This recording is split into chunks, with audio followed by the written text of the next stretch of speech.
നമസ്കാരം. ടാങ്കറുകളോ യുദ്ധവിമാനങ്ങളോ മാത്രമല്ല ഇന്നത്തെ ആഗോള സൈനിക മത്സരത്തിൽ ശക്തികളുടെ അളവുകോൽ എന്നത് ശബ്ദത്തിന്റെ 5 ഇരട്ടി വേഗതയിൽ കുതിച്ചു ചാടി ശത്രുവിന്റെ പ്രതിരോധ കണക്കുകൂട്ടലുകൾ തന്നെ തകർത്തു തരിപ്പണമാക്കുന്ന ഹൈപ്പർസോണിക് ആയുധങ്ങളാണ് യഥാർത്ഥ ഗെയിം ചേഞ്ചർ. മാക് 5 മുകളിൽ വേഗതയിൽ അന്തരീക്ഷത്തിനുള്ളിൽ തന്നെ ദിശാമാറ്റങ്ങൾ നടത്തി ലക്ഷ്യത്തിലെത്താൻ കഴിയുന്ന ഈ ആയുധങ്ങൾ ഇനി പരീക്ഷണശാലകളിലെ ആശയങ്ങളല്ല, മറിച്ച് യുദ്ധഭൂമിയുടെ നിയമങ്ങൾ തന്നെ പുനർലിഖനം ചെയ്യുന്ന യാഥാർത്ഥ്യങ്ങളാണ്. കഴിഞ്ഞ 2 പതിറ്റാണ്ടുകളായി ദീർഘകാല വീക്ഷണത്തോടെയും സ്ഥിരതയോടെയും ഹൈപ്പർസോണിക് ഗവേഷണത്തിലും വിന്യാസത്തിലും നിക്ഷേപം നടത്തിയ ചൈന ഇന്ന് ലോകം നോക്കി നിൽക്കെ ഏറ്റവും വിപുലമായ വൈവിധ്യമാർന്നതുമായ ഹൈപ്പർസോണിക് മിസൈൽ ആയുധ ശേഖരങ്ങളിൽ ഒന്ന് നിർമ്മിച്ചു കഴിഞ്ഞിരിക്കുകയാണ്.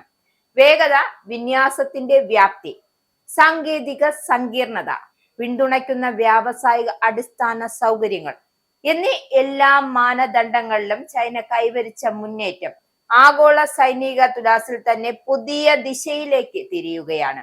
ഹൈപ്പർസോണിക് യുഗത്തിലേക്ക് ലോകം കടന്നു ചെല്ലുമ്പോൾ അല്ലെങ്കിൽ കടക്കുമ്പോൾ അതിന്റെ വേഗതയും ദിശയും നിർണയിക്കുന്നതിൽ ചൈന ഇനി ഒരു പങ്കാളിയല്ല, പകരം ഒരു മാനദണ്ഡം സൃഷ്ടിക്കുന്ന ശക്തിയായി മാറിക്കഴിഞ്ഞിരിക്കുകയാണ്.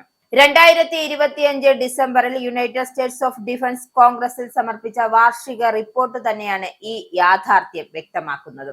ഹൈപ്പർസോണിക് ആയുധങ്ങളുടെ എണ്ണം, അവയുടെ വിന്യാസ സ്കെയിൽ, പിന്തുണയ്ക്കുന്ന അടിസ്ഥാന സൗകര്യങ്ങൾ, ഈ 3 മാനദണ്ഡങ്ങളിലും ചൈന മറ്റു പ്രധാന സൈനിക ശക്തികളെക്കാൾ മുന്നിലാണ് എന്ന കാര്യത്തിൽ അമേരിക്കൻ പ്രതിരോധ ഉദ്യോഗസ്ഥർ തന്നെ സമ്മതിച്ചു തരുന്നു.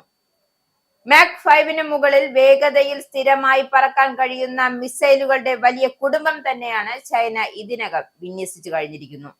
ഈ മുന്നേറ്റത്തിന്റെ യഥാർത്ഥ ശക്തി എന്നത് ചൈനീസ് പ്രതിരോധ വ്യവസായത്തിന്റെ അസാധാരണമായ സമഗ്രതയിലാണ്.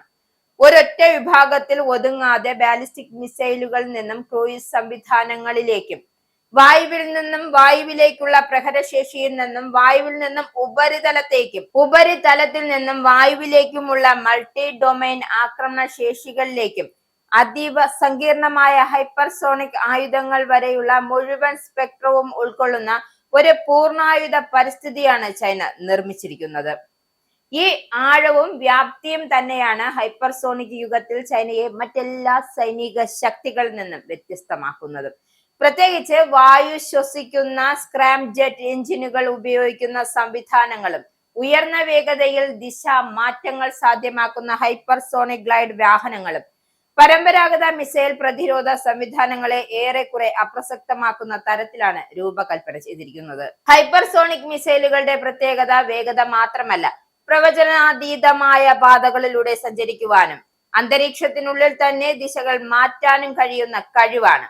ഇതാണ് അവയെ അപകടകരമാക്കുന്നതും, അതായത് അതീവ അപകടകരമാക്കുകയാണ് ചെയ്യുന്നത്. ഇതാണ് ഇന്നുള്ള മിക്ക മിസൈൽ പ്രതിരോധ ശൃംഖലകളെയും വെല്ലുവിളിക്കുന്ന ഒരു കാര്യവും. എന്തായാലും ചൈനയുടെ ഹൈപ്പർസോണിക് മുന്നേറ്റത്തിൽ മറ്റൊരു നിർണായക ഘടകം എന്ന ശക്തമായ സ്ഥാപന ഘടനയാണ്. ബാലിസ്റ്റിക് മിസൈലുകൾ മാത്രമല്ല, ഹൈപ്പർസോണിക് ഗ്ലൈഡഡ് വാഹനങ്ങൾ വഹിക്കാൻ കഴിയുന്ന ഭൂഖണ്ഡാനന്തര സംവിധാനങ്ങൾ വരെ ഫോഴ്സിനുമുണ്ട്. എന്തായാലും ഈ സേനയുടെ നിയന്ത്രണത്തിലുള്ള ആയുധ ശേഖരത്തിന്റെ വ്യാപ്തിയും സങ്കീർണതയും ചൈനയുടെ തന്ത്രപരമായ ചിന്ത എത്രമാത്രം മുന്നോട്ടു പോയി എന്നതാണ് വ്യക്തമാക്കുന്നത്. ഈ ഉയർച്ച സ്വാഭാവികമായി ഉണ്ടായതല്ല.